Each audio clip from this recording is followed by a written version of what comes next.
I work today now. I will thank God everywhere good. I know this one. You close day today very well. I been the job today and so I tell you. Even me say, even my boss self, you understand? He just I don't answer I don't random me.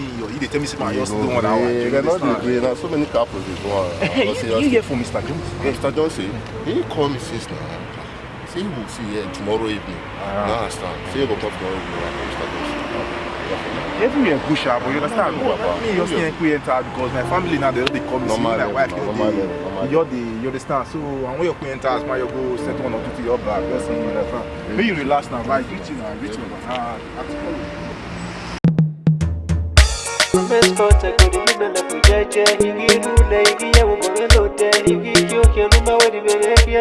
Just give me the full assurance, Nicola. Oh yeah. They call me gentle. Gentle on the beat. Izozoleka, izozolutone, mayotani ya ilagata, hievane, la papa, wenudoma wotani megala. Izozoleka, izozolutone, mayotani ya ilagata, hievane, la papa, wenudoma wotani megala.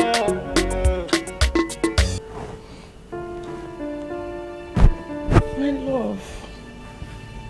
Orion, okay, what are you Orion? Oh, Hamenuwa. Yes, darling. Ave mio vivo, nonna. Okay, now. What was it? Why not I be worried? What's enough your mahana fiane? We're not begging me, Yanosuma. Are you not observant? We're begging. My love. Ain't my begging ya? So, no. Only my say, no, we are come back. It does not worth it. My wife, do you realize we are talking about my business here? I know. I mean, our future business. Atamanana. No, they ever dey no man. Atana. Na ya sobobo ya gbe na ya tio mama o mabohe. Na ya wa oni aba gbe na ekoto. Through that way, imaluigo. Ma weni ma gogo e moju mo wana eni yasi Oh me eti ma so ko pa no are you doing me agbon? It's not by force but mo mi o ma love ye o do kaka o ni no kan zere emi nu gwa loso wobo. It don't worth it, my love. Please. But sometimes you need to understand. I know. Even see. There's something in my mind. Please say it out. Something in my mind. Every time I say it away. Those witches, they are after us. Our zene rekberi me, rekbiji me, maye. They are after us because they don't want to see us progress. Mama Luigonia. Momo say. We believe on us, when you just say, when you believe say, when you judge where as not by a cup or you go, you don't be better or be general. As for me, I don't believe on witches. I don't. Why? What's here? Odero? Little my way. And not see any man judging where as zero so royal or beno better, beno bj. Oh, where? You go weapon. Uje church, who pay your free, who pay tax. You be the Bible well, so no way. I will come unto me, all ye that labor and heavy laden, and I will give them rest. So wait, Tana, why not the Baba? Maybe leave me winning in there. A problem is raw. So God on my side, I can move, I can do explode, my love. No worry on your dory. I don't believe on that, darling. Okay, don't know if it's Sonana. This is what we are talking about. These are the wishes we are talking about. Okay, we go tell ourselves what's the time? For one, you are a businessman. It might be your business partner. But see, let me tell you something. Because o devil, emi me ko ni miao. They come enemy out. On me, money out of my ways that way. Your koto, no yame. Your hobby. Even mega you now, Odomenuwa. Son, I say, Pastor, no day. No to go ma gun ayo na no be to go ma lerun yo because you back kan wa ni mama je boy mama je mama bo pa ni ma ru le bu na gbera sa lo bo anano la odo mi ti pastor Jerry in we ya hana we ni meti on sasowa yes darling na be ge wa bi do ge e ken we ya tsana bo wa bi do pa mu do ge wa be mi we there's a little truth there. Yes, there's that's a bit what fat we should do. That's what we should and what a hand on because here we do that way I don't walk back and one fool. Maybe one more, 2 words are better than one. That's what we do. I believe tomorrow morning RTA so what? Yes, no not here, not Yes, here. there's a point. There's a point. Every one time there's a Not point. here. Yeah, but I won't buy it for you understand? That's why I'm here for you, my Yeah, house. that's the reason why. So can we go back to sleep? I believe I can sleep now. So let's go back to sleep. Oh woman, like just go to bed. I've know. missed you already. I know, but if only you can, you understand. Anything for you, baby. Are you sure? Ina mi I'm atem we. yours. Bi awa we ni na ya pe. Ni business ite won kekere me we ni amo aso pon pa don. They cannot succeed.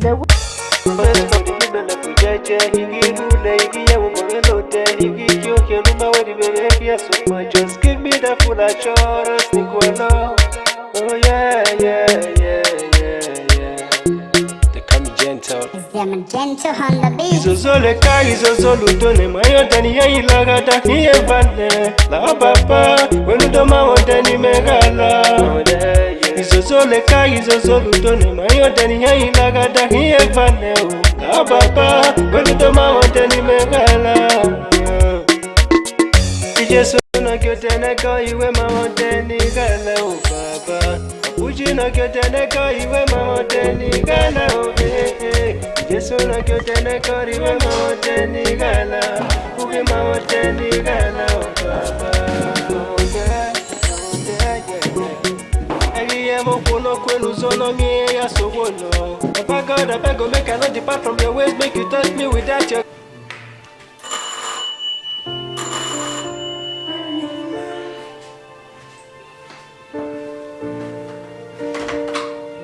Here.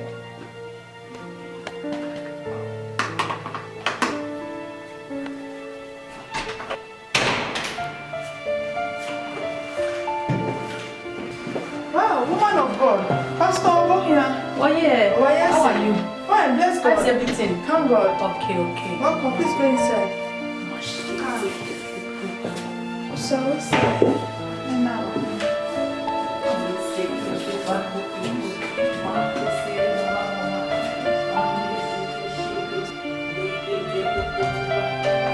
May the peace of the Lord be with this house.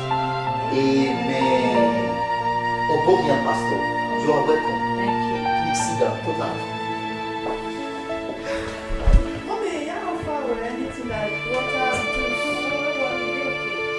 But then he said they will leave you. Hey, Mama. That's my goal. Wow,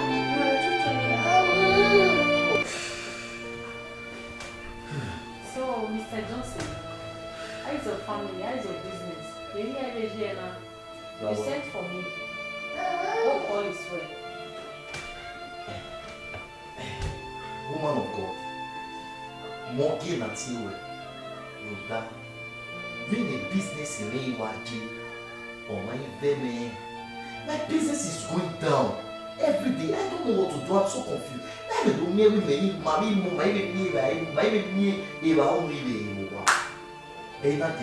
pastor.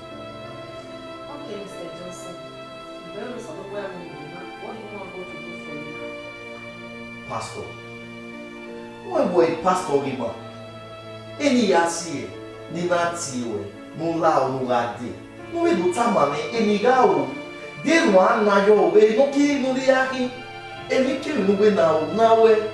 So man the business no make you na do aje no kaje.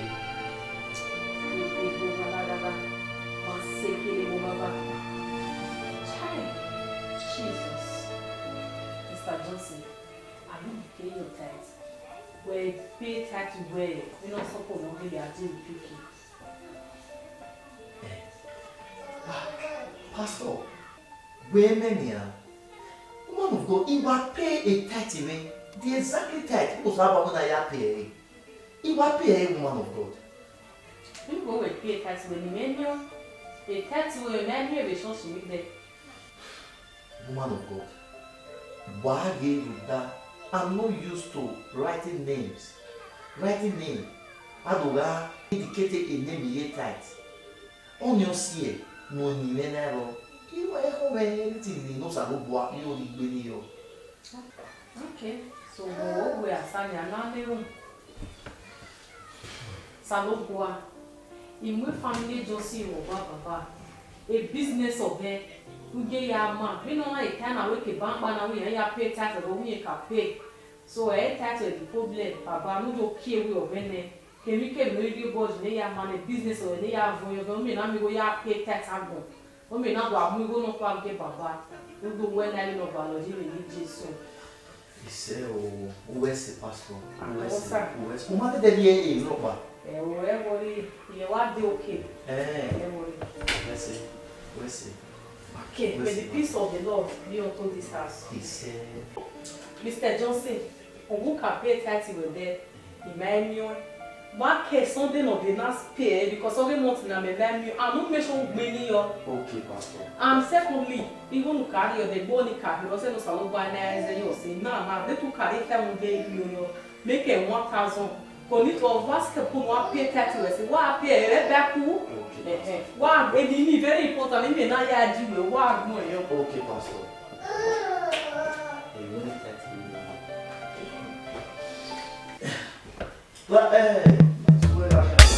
Best protect the people of Pujaja, he give you lady, I will go there, he give you Keluma, where the behavior so much. Just give me the full assurance, Nicola.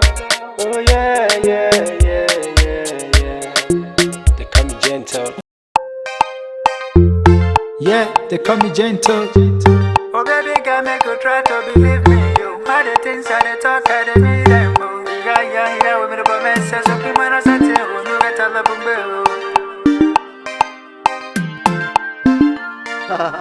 What's up, man? Can you hear what I'm saying? I was busy. That's true, man. What's up, man? You're looking good. We want to have a stay. Have you know you have been? I maybe you have USA, no? USA. Man, how far now? Very new one. Who bet you? We are to miss it. Oh, I don't understand. What am I doing? It's not my fault. You know your wife, your kids. I don't want to disturb when you guys. That's true. What have you here? I mean, you have money. Only I'm going to say we have to do. You know that is what men does. You understand? Well, actually, I was trying to see you though. I was trying to call you maybe next time. If no one else can send it, I send it. Oh, meaning that we may receive it. May receive it. I send about 1,000 plus into your ATL. What's it called? Postpaid now. Yes, that was yesterday. 1,000 plus. We may receive it. I may receive it, but no problem, Shaya. You know where I don't play with you. Eh? No concern you go. Me, you go me when you understand where you are. I have see. Opia na make you way a girlfriend or a that you don't have who a 1 year ago near. Oh, must you give me for 1 year. You make it where you ever get little you. That's the man. You look good. You look good. So in also my way.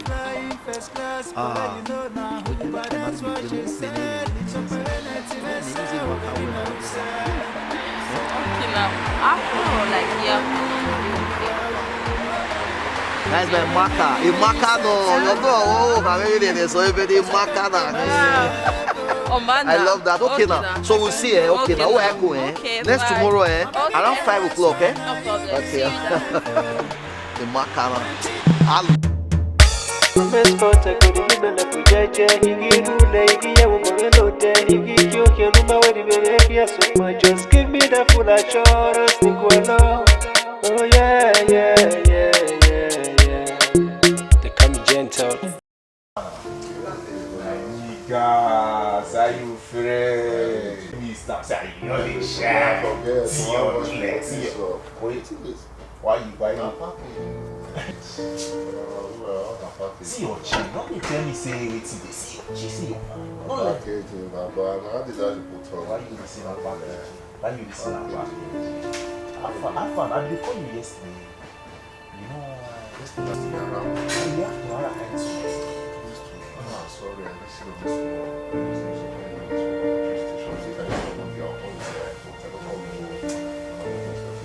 Come on, yes. Because as I call you, next one call you. It's not say that your woman on the face maybe anything wrong with her. Understand? You see, that one guy, understand how this one is like. I see what's wrong with you. Talk very Hey, my brother, Baba, me. No.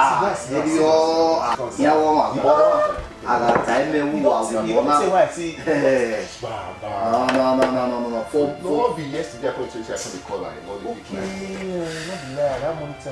Baba, two more so why you know? No, wait, don't take. Maybe take Don't have friends for. Bama, remove drink, call me, maybe it's not let's see the happen. No, I don't pass. This one, you don't pass Bama, don't give me drink. My brother, you don't pass Bama, don't give me drink. My brother, for more than 2 months now. See, you just go carry enter your stand. What's it play now? Now that cow must still talk. Don't reach like that. You don't pass like that, bros. I even see money. I even see money to repair car. They may be where I don't know. Yeah, we take mature aging or not, and you know it's expensive car. So before we even talk, I bet they take back to you. Then why I only motor Baba. This is no longer Mr. Johnson you were seeing before.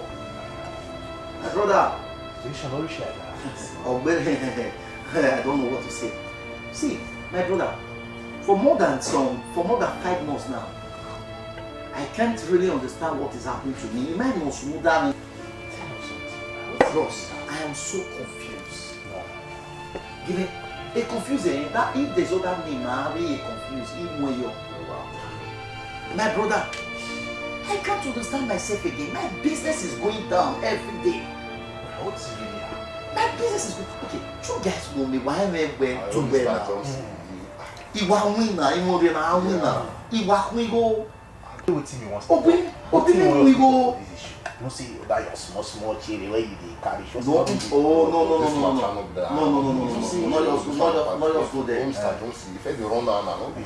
there. Not just go there. Open we go, but I don't know how it goes. But you know what? Etienne succeed, they cannot succeed. They will not. No, good man like to run it down. No, never. They don't want me to spend money. They don't want me to. What are you talking? Who does that? Bros, your problem is solved. No worry. Asal. I don't know what to do. That was the reason why I came. What are friends for? What are friends for?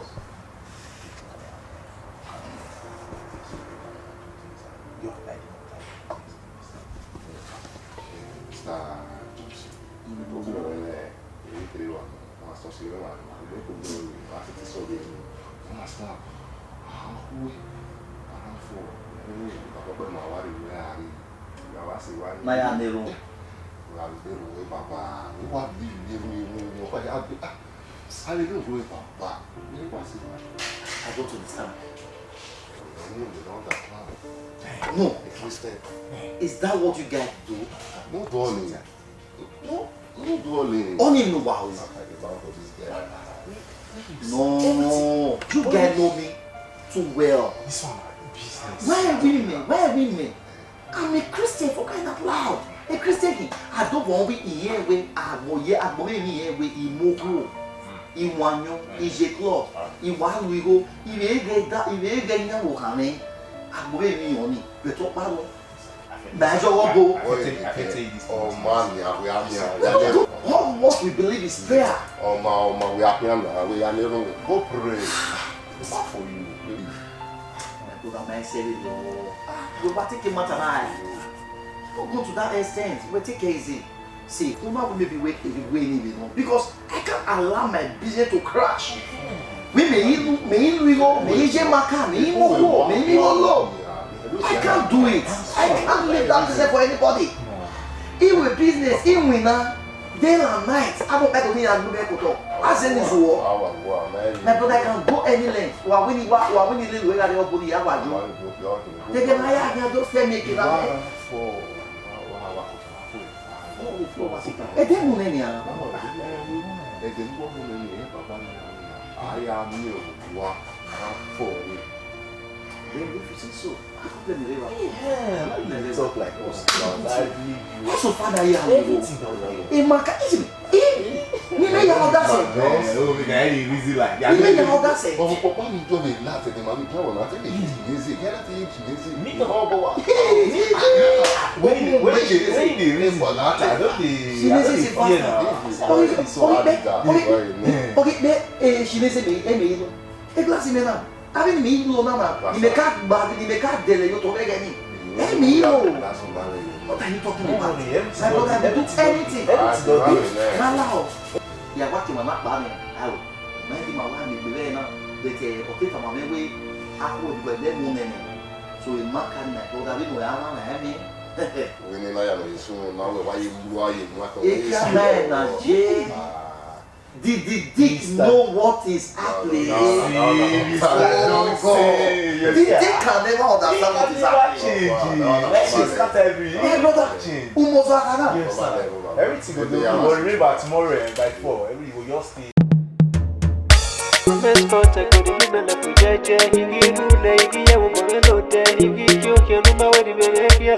Just give me the full assurance, Nicola. Oh yeah. They call me gentle. It's them gentle on the beat. Izozoleka izozolutone mayotani yailagata hievane la papa wenudoma wotani megala. Izozoleka izozolutone mayotani yailagata hievane la papa wenudoma wotani megala. Ijesu na kyotene.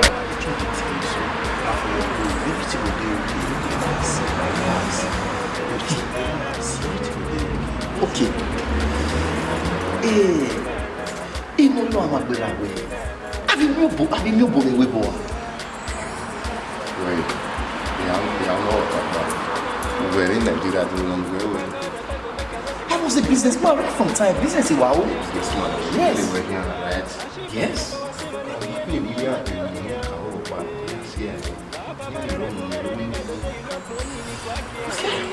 But I'm the only one. So if you guys say so, there's no problem. Just go around. Mito is early craze. Back on the bag. Not too much of stress on you. We have a was you down. Forget the Kabo ni manjanu wa o. Ni manjanu wa o. Kabo ni manjanu wa o. Ni manjanu wa o. Kabo. Iwe kabo alugoge o. Kabo alugoge. Agba mo bo. Aya ga jimoja obo na ade. Maintenant obo no bo. No jason ki avant. Beni mata e yoje. Ati ma egori e. Kabo alugoge. Iwe kabo alugoge. Wa kojo mi me. Wa bokia mi me. Wa bokia. E degboro ti ku re. Agba mo bo. Awa. Beni cha yoje. Wa bokia mi me. Wa tuta mi. Wa bokia. Wa kojo. I na kina wo you. Simano, I want to know passport business or you might have Agbaba mobo. Ayo ga jumo jaboni ade. Ko yo mo. Call Baba. Ba ti wo you me. Baba. Moi Mr. Johnson. Edimio et Johnson Baba. Obo kan you me. Ko jo you me. Oyi tuta. Obo kan avec gba me wo. Obo no bo. Ko jo you me. Wa kojo you me. Kabo ni majanu wa o. Mi ti tari oje. Ni majanu wa o. Obo kan you me. Wọ́n mú ade gbọ́ bonobo Oh, c'est ça. Gouverne quoi, il vient, avec moi, moi. Moi, moi, avec moi, papa. Ouais, quoi, il vient. Baba. Ekime. My business is going down. Ekime veno ije. Ekime no. Baba, ekini me do. Oh, wa de. Doye. Il t'a gagné. Avec papa, moi, beau. Bon, monsieur. Il m'a déjà vu pas mieux. What take him the take here? Ah, Baba. Egbeno bera, egbeno budget. Edre bonanger. Non, logo, il vient. Baba, uwe ketana. Meka wa okawa de ki mewe emi no wasu no ware hi. We ya ma ni me nwa me di puyo to da we ya me we do da we magogo. Baba, bi are you? Na me bi we are gi na iya ran boyo me kure. Baba, di go mo ge egbe so fa ma gbe mo un baba. Wa ko de ni je na mi me. Ure na ija yo ga jo.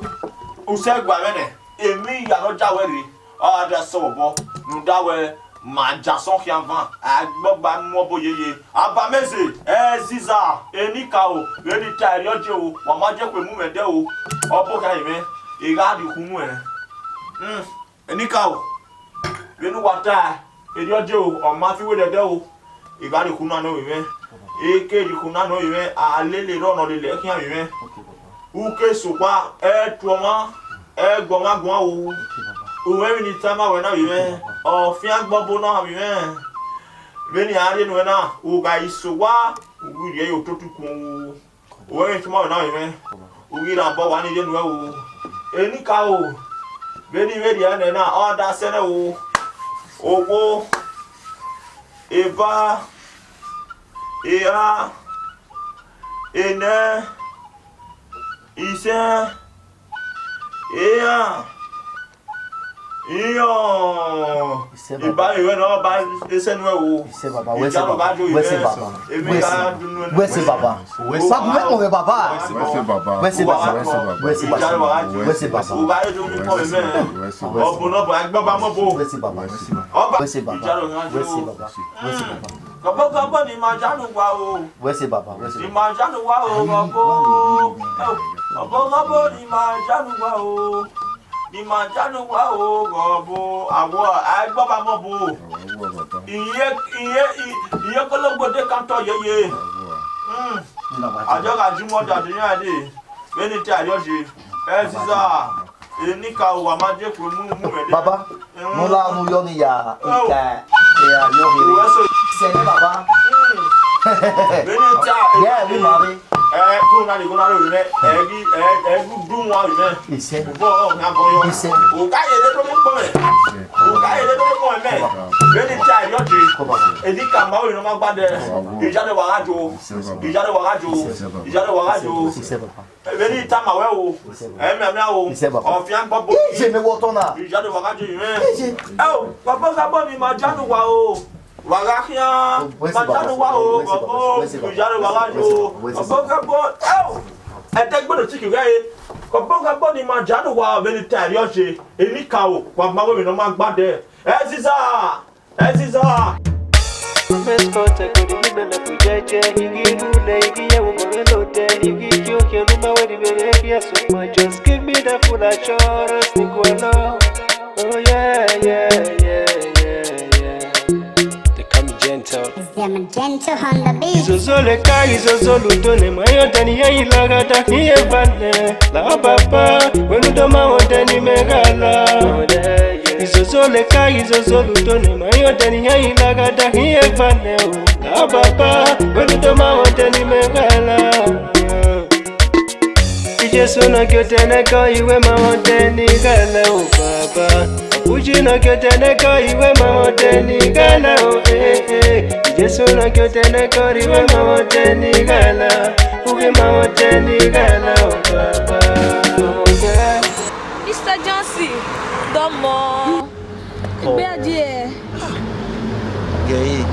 Sister, na to ba no ke yan we na use do no ma na ya ti no ma. Jesse. Wow, it was.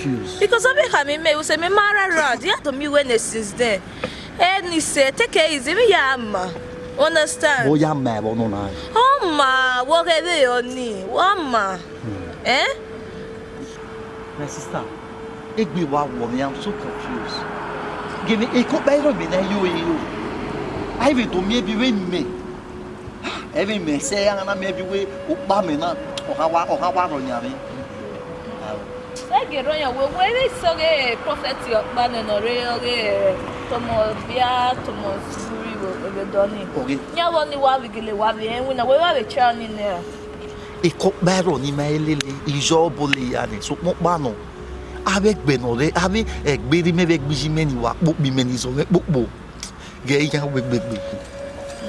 Our niveau, my brother, we was a rococo. I said, Bezamaduna, yeah, work be. Where did they go? Who am I work be anything? I saw you, I work the boko. I get a mafia. A prophet in a watch trust your waggle winner.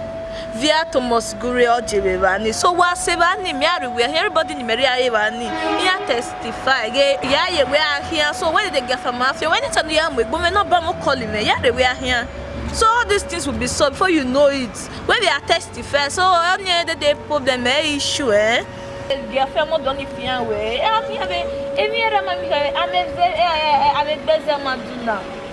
over the try. I live my movie. Understand? At least everyone may be able to testify. Over the try again. May believe God have a woman. So any problem. Whether they get family if you are away, be a man. I'm making it seem what they say. But what's done here, eh? So yeah, we are can tell you go call me not ban. No. But you might be Bobby and the Juliet you are here, mommy. Are we are Thomas Guri Vani. Only one upstairs bar. No one jacket vani. The down floor.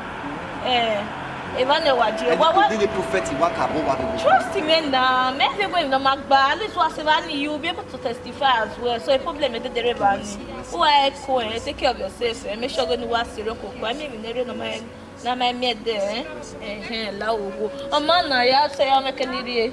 Why make dinner later?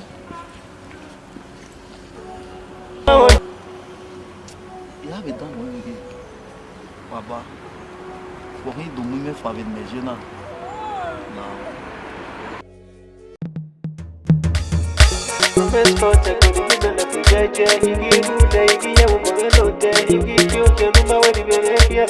Just give me the full assurance, Nicola. Oh yeah. Become gentle. I'm gentle on the beat. Zozole kai zozolu tole mayo tani ya ilagata ni evane la papa wenu doma megala. Zozole kai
Prophet. Amen. Ekimede. My business is falling. Prophet. Oma no wayo bomigo e me wahi. Iwa amigo me na mie. So opa no na ije na baba. Ima kinigo me ila. The winches they after me. Egia. Iya ba yigbe ya ba ya ko be ya ba. E ma de I oma na game na. Ima me we ga se tempo na. Emi obero ne o sa no re mana the prophet no re mana. Neti o e ya de. So ya me. E boss up e o se no. E que the solution e o se no. Yes. Ni ya fe no gwa de yo so. Yes. Ja ju. Yes. Je crois pas non. Ni ya fe no fu na o boy so de you. O bome. Well, Iti. o se wa no se wa na se no ya. Baba. Ya no ba le ko ba no. E ba ro no bo be e wo e mo se ya ya. Ah baba, I'm one better no money. O yo bo ya. If go get na I spend money. O da omo jealousy e ya ji. Awe, e mo na wa ya mi o pa. Wa ile go se ya o le yo bi o na mi o se na o ni asi be ko. If you take it do. Baba mi na do an ya yo. Ruda o te no yo bo ni a. Eba Na do ata o ta je. But to say no that work. a solution are there for ya. Where say baba? See. Thank you very much, sir. Thank you very much. Listen. Odie ma we awo osime. Ni mami agba wina. O ni abasi mes ko to me do en yen rai. Egba. Na la via you. You were back of 14 days fasting and prayer. 6 to 6. Why you were full? Any affair ya no we a year we that day.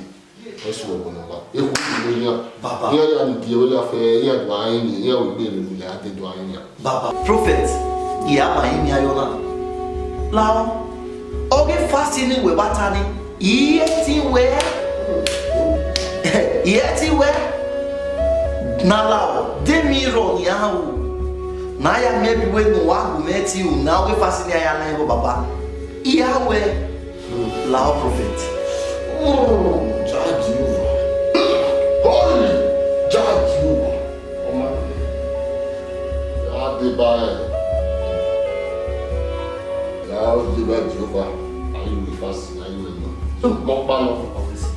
500 am here we. 500 euro. Baba.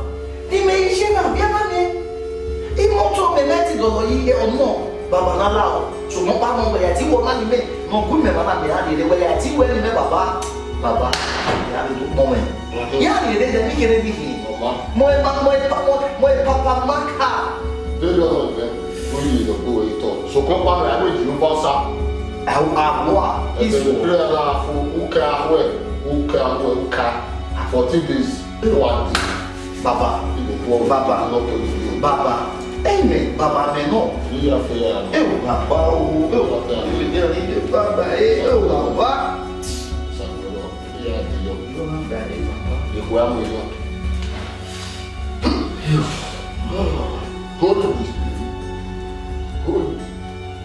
Holy Que baba. Não cada dia ninguém vai.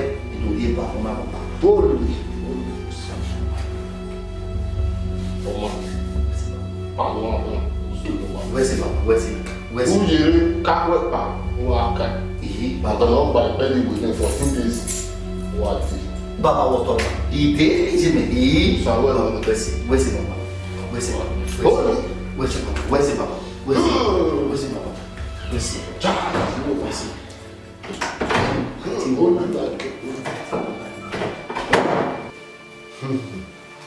I tell you, really. I don't like when you take away the eye. In Jehovah, Wesson, let me on oh, man. Izozoleka izozolutone mayoteni yailagada hiyevaneo na baba welutoma woteni megala Ijesu na kyoteneka iwe mawoteni gala o baba Uji na kyoteneka iwe mawoteni gala o Ijesu na kyoteneka iwe mawoteni gala Ugi mawoteni gala o baba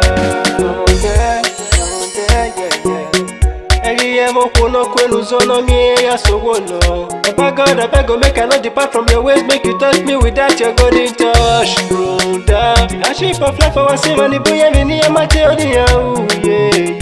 La Papa, the boom, and the guy, the you love money, in yeah. Papa God, I beg, go show me those rightful ways. Nigga, do ya obey me, ya no tell no, you're not the enemy to easily crave. Papa God, I beg, not too much of stress on you, never go as you down. You get the nigga, and the soon get the demo, but take me to the top, then for me to the ground. So let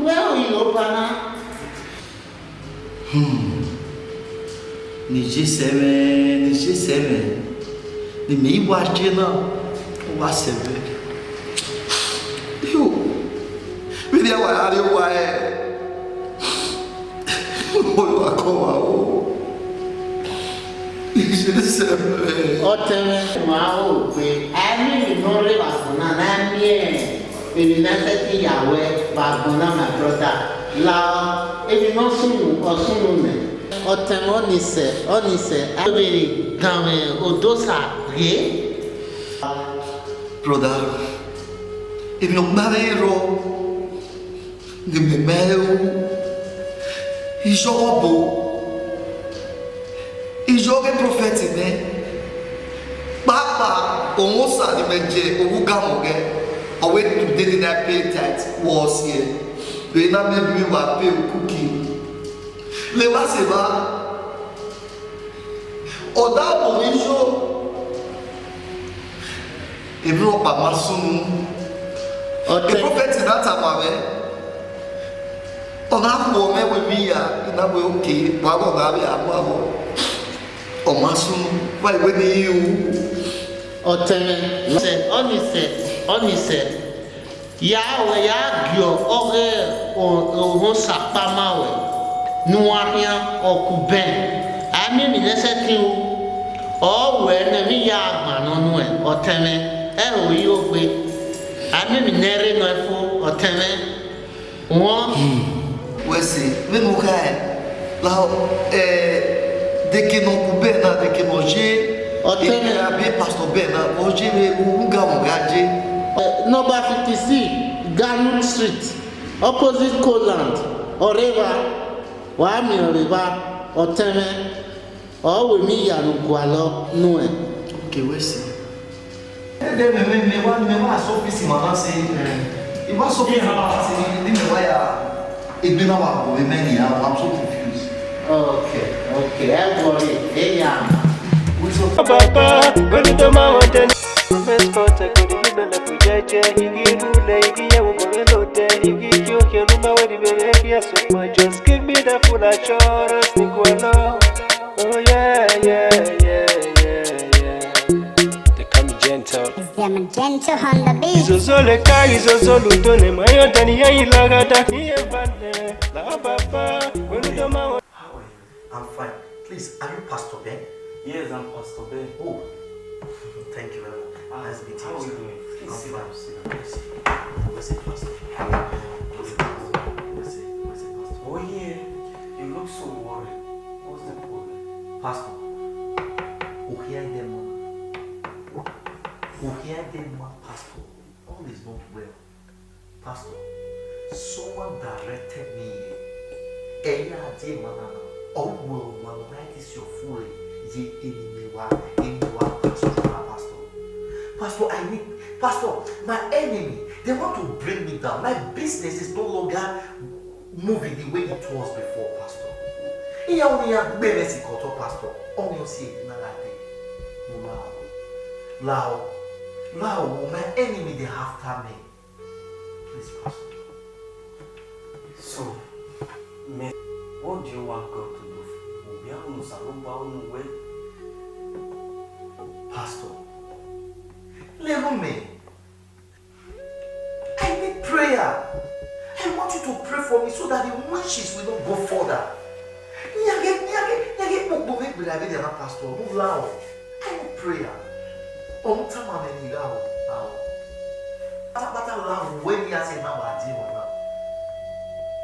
Mr. Johnson. Ubeso, Dang, I know. Egberi me wish me abaje. I know the ear. Adobomie, Wawa Zengilero. There are forces of darkness, but sometimes it might not be much. It might not be prayers. It might be the way you spend your money. Where we were. The way I spend my money. Or maybe that we are going Pastor. Calm down, Mr. Ben. The way you spend your money matters a lot. Most especially from your home. Start from your home. The way you spend your money, when we are we were. Dio gili heke, na ya rigo. Dio di ikinwe rigo, dio heke na ya rigo. If you are really spending your money in the right way, what am I trying to say?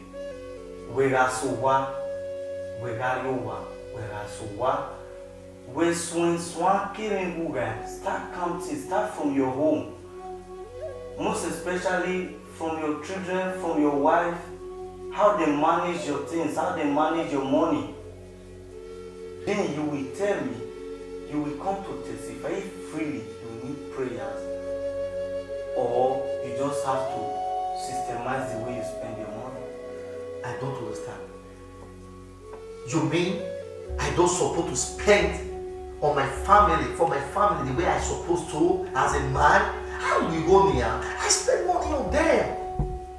No, Mr. Johnson, that's not what I mean. Then what do you mean? Mr. Johnson, I know mama, ne wali no man, ne family over, ya say me no guana, nobody. Calm down. I said, just do as I've told you. I assure you, you're going to come back with testimony. Pastor, Yahweh no guy, I will do as you say. Yahweh no guy, obey that you want. Ni yake, a kitchen restaurant. Ni gave me a man with my own way. Okay, where's the pastor? Don't worry, and I'm waiting for the testimony. But before you go, let me pray for you. Listen, pastor. Listen.